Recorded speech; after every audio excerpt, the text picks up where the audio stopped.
In our top story, a victim of a campus assault is in the hospital today. The unarmed victim was transported to a local hospital around 3 a.m. on Sunday morning.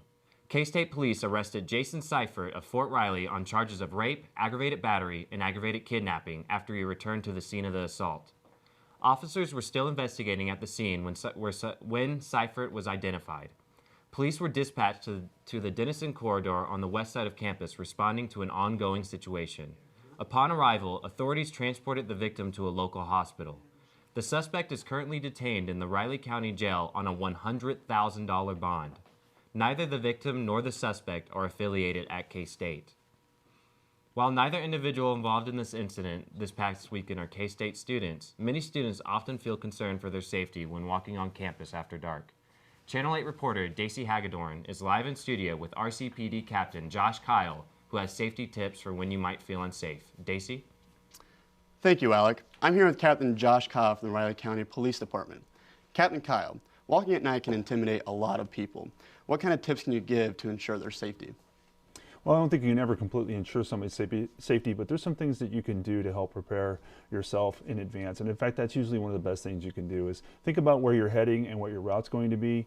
There's a number of apps available online that you can use to let your family, especially, and your friends know where you're at any given time by the use of your phone. I think that's a good technique that you can use. If you're someplace that you feel a little bit nervous about, getting your keys out.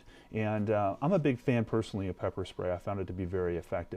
Pepper spray is something though that you got to keep on top of. It does expire and there's a lot of different kinds out there, but that is an option as well. Once somebody gets to their car, they're not 100% safe. What kind of tips can you give when they get to their car? If you have the ability, unlock your car before you actually get there, get inside and then close the doors and lock them.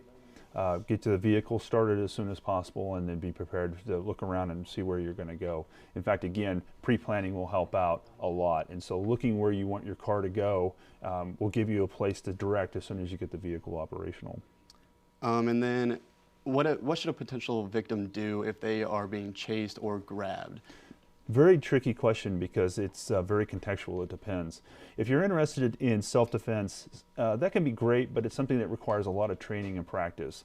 In fact, people train their whole lives or for several years. So you may want to do, it's something that you're going to want to train on and work with somebody for a significant amount of time. If you're being chased, the biggest thing that I think you should do is ask yourself, where am I headed to? What direction are we going, and am I headed to a place that's more dangerous or less dangerous? Obviously, if you're heading out to a public area, a street where it's well lit, that's to your advantage.